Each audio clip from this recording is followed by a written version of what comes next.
Welcome to Manti's Daily News Analysis. Today is 16th of July and today is Sunday. Sunday is a day जहाँ पे आप अपने पिछले week के जो आपने टारगेट्स बनाए थे मेक श्योर अगर आपने कंप्लीट नहीं किए हैं, कोई बैकलॉग है तो आज आप उसको कवर करो.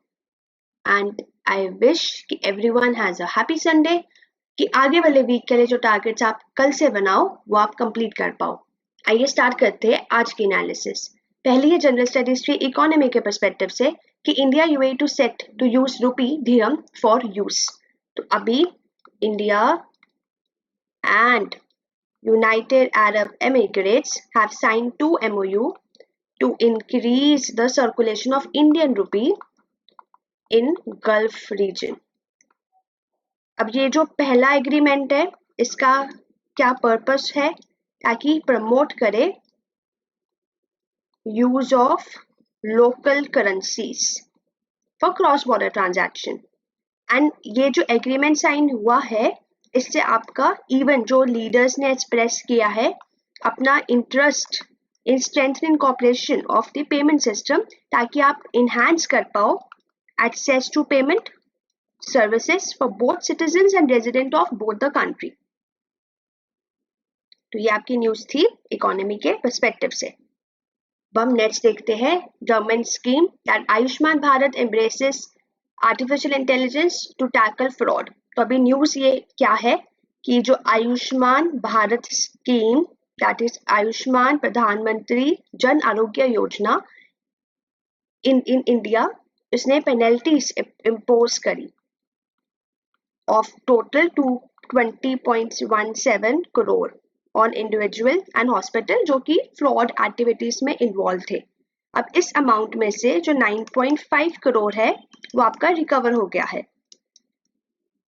और ये आपका कैसे fraudulent activity डिटेक्ट कैसे हुई, ये आपकी हुई आर्टिफिशियल इंटेलिजेंस से, जिसने प्रोएक्टिवली डिटेक्ट करा fraud in the scheme.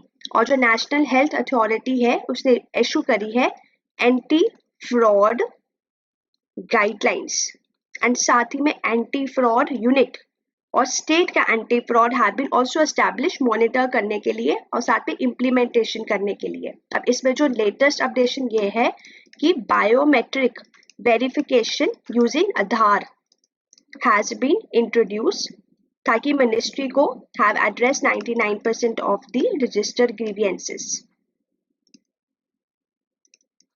And इसी पे 22 में यूपीएससी ने क्वेश्चन पूछा था कि with reference to Ayushman Bharat digital mission consider the following that private and public hospital must adopt it as it aim to achieve universal health coverage. Every citizen of India should be a part of it. Ultimately it has seamless portability across the country.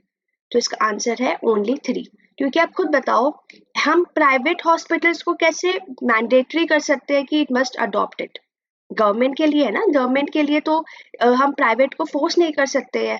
And second है as it aims to achieve universal health coverage every citizen of India. Same extreme statements are 99% wrong and thus the answer is 3 only. अगर आपको ये idea भी नहीं है आयुष्मान भारत के बारे, still आप स्टेटमेंट्स को देखो कि किस तरह से फ्रेम किया गया है कि examiner wants you to answer such type of question. Next is General Studies to Polity that Collegium proposes permanent judges for 5-judge bench.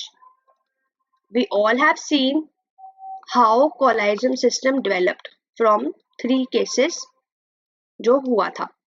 लेकिन अब आपको मुझे ये बताना है कि is it mentioned in Constitution?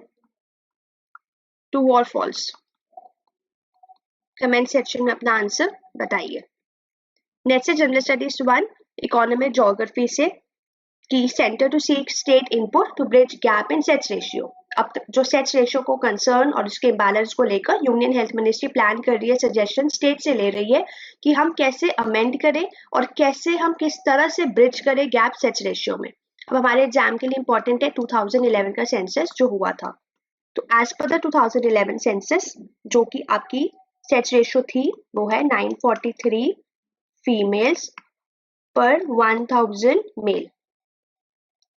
और यहाँ से जो कुछ इंपॉर्टेंट फैक्ट्स हमारे एग्जाम में पूछे जा सकते हैं कि सबसे highest sex ratio Kerala 184 and सबसे lowest Daman and Diu that is 118। अब हम आगे चलते हैं जनरल स्टडीज की इकोनॉमी के पर्सपेक्टिव से that as global temperature soar cooling needs will increase. तो ये आर्टिकल है कि जो अभी एक स्टडी है जो कि आपकी रिवील कर रही है कि स्विट्जरलैंड, यूके, नॉर्वे वो एक्सपीरियंस कर सकती है countries largest relative search cooling needs में अगर ग्लोबल टेम्परेचर 1.5 डिग्री सेल्सियस या 2 degree Celsius above pre industrial level से जाता है। और जो सब सहारन अफ्रीकन कंट्रीज है उनको भी सिग्निफिकेंट इंक्रीज देखने को मिलेगा कूलिंग रिक्वायरमेंट में। अब जो पेरिस एग्रीमेंट है 2015 का, उसका एम क्या था कि हम ग्लोबल टेम्परेचर को हम अपना लिमिट करें टू 1.5 डिग्री सेल्सियस। और जो राइजिंग टेम्परेचर है वो ऑलरेडी उससे क्या हो रहा है, डिमांड फॉर कूलिंग इंक्रीज हो रही है एंड बाय 2050 जो कूलिंग एनर्जी नीड्स है हमारी वो इक्विवेलेंट हो जाएगी to combine electricity capacity of the US, European Union and Japan in 2016। Even study ये भी इंडिकेट कर रही है कि जो कंट्रीज ग्लोबल नॉर्थ में है जिसमें स्विट्जरलैंड, यूके, यूरोपियन नेशन वो भी एक्सपीरियंस कर सकती है largest relative increase number of days required in cooling में। एंड इन कंट्रीज को ट्रेडिशनली अकस्टम होना पड़ेगा कूलर टेम्परेचर से, तो इनको सिग्निफिकेंट मेजर्स पे लेने पड़ेंगे हाई टेम्परेचर को विथस्टैंड करने के लिए। अब नेक्स्ट जनरल स्टडीज 3 साइंस के पर्सपेक्टिव से that CRISPR genetic editing tool is to get better wood fibre.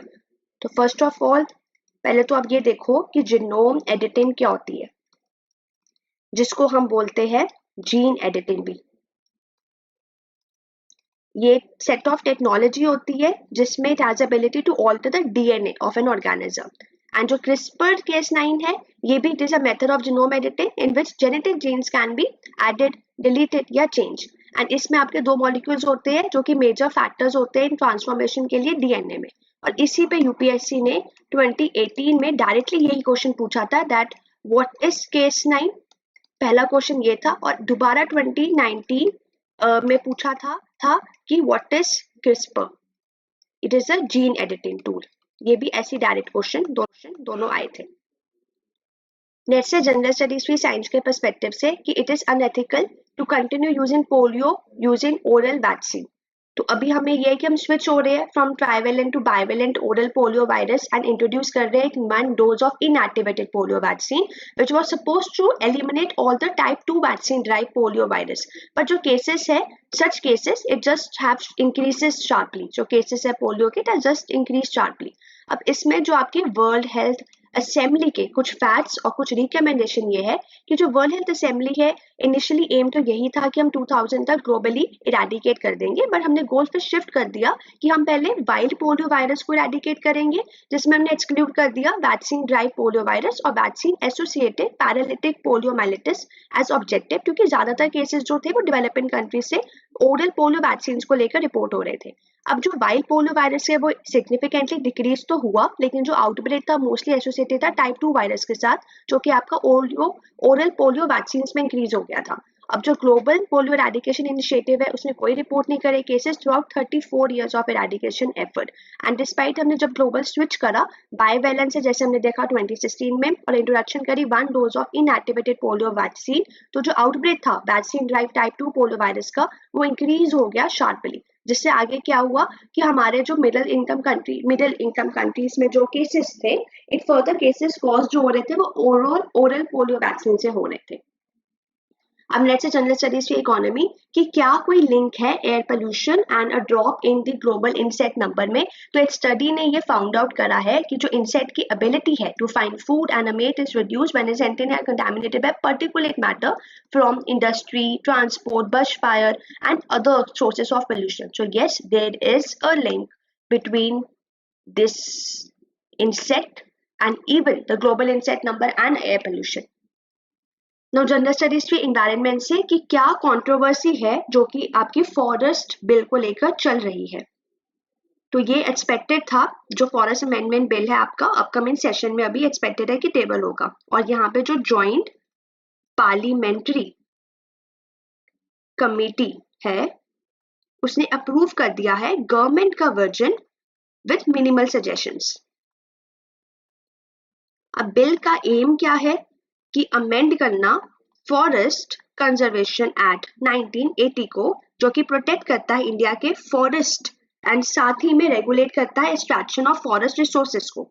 अब इन जो एग्जेम्पशंस में आपका इंक्लूड है exemption certain type of forest land के लिए, जैसे कि एरियाज जो कि आपके 1980 से नोटिफाई पहले नहीं थे, 1980 से पहले जो नोटिफाई नहीं थे उनके लिए भी इंक्लूडेड है इसमें जो एग्जेम्पशंस है। एंड साथ ही में जो आपका इंटरनेशनल बॉर्डर के पास जो लैंड है और जो कुछ ऐसे प्रोजेक्ट्स है जो नेशनल स्ट्रैटेजी के लिए इंपॉर्टेंट होते हैं, तो ये सब इसमें इंक्लूडेड है। अब जो एनवायरमेंट मिनिस्ट्री है वो रिस्पॉन्ड तो कर रही है इन कंसर्न्स को लेकर, लेकिन अब ये भी वो स्टेट कर रही है कि जो ये अमेंडमेंट्स है it do not dilute the judgement, और एम्फसाइज कर रही है कि हमें मिसयूज ऑफ लैंड को प्रिवेंट करना है। तो मिनिस्ट्री क्लैरिफाई कर रही है कि जो एग्जेम्पशंस है आपकी इंटरनेशनल बॉर्डर वाली वो सिर्फ स्पेसिफिक स्ट्रैटेजिक प्रोजेक्ट्स पे ही लागू होगी। तो ये आपका जनरल स्टडीज टू एनवायरनमेंट के पर्सपेक्टिव से इंपॉर्टेंट था। नेक्स्ट आते हैं इंडियन एक्सप्रेस। अब देखते हैं हमारे आर्टिकल्स कौन से इंपॉर्टेंट है। तो पहला तो यही जनरल स्टडीज टू इकोनॉमी, जैसे हमने हिंदू में देखा कि करेंसी पैड टू प्रमोट रूपी धीरम फॉरेस्ट मार्केट, तो ये जो पार्ट है ये एफर्ट है to internationalisation of the rupee, और हम डॉलर डिमांड को इससे कम लेकर आए, ग्लोबल सर्कुलेशन ऑफ रूपी हमारी ज्यादा इंक्रीज हो। नेक्स्ट से जनरल स्टडीज टू इकोनॉमी कि कैसे जो मूव है to develop rupee dirham that is RBI, and साथ ही में जो सेंट्रल बैंक है United Arab Emirate to set up LCSS, and what is LCSS? Local currency settlement system. दोनों कंट्री की जो ट्रांजैक्शंस होगी it will be happening through this, and two nations even agreed linking the respective card switch also, कौन से? RuPay and UAE switch, and explore वो और भी options कर रहे हैं जैसे कि structured financial messaging system India का with the messaging system of the UAE के साथ, कि और हम इसको कैसे इंटरलिंक करके अपनी बूस्ट कर सकते हैं connectivity.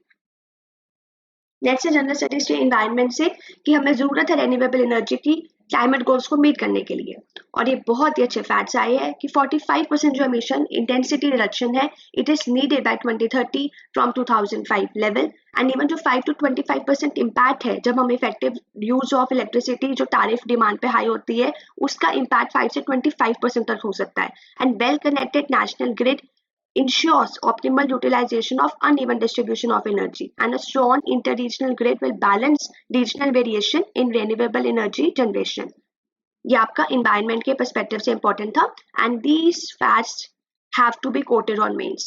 Anyhow, how you have to quote mains is all about facts. To make sure whatever analysis are there कि आप notes अपने बनाओ, चाहे subject wise, चाहे आप अपने month wise, चाहे आप अपने कैटेगराइज कर लो टॉपिक वाइज कि इन्वायरमेंट में सब कैटेगराइजेशन में भी टॉपिक में कहाँ जाएगा, but make sure that you have this data beforehand ready. So this was today's analysis. I hope you like it, so don't forget to like, share and subscribe to Menti Academy. Thank you and have a nice day. और ये Telegram से आपको PDF मिल जाएगा mentee IAS। Thank you.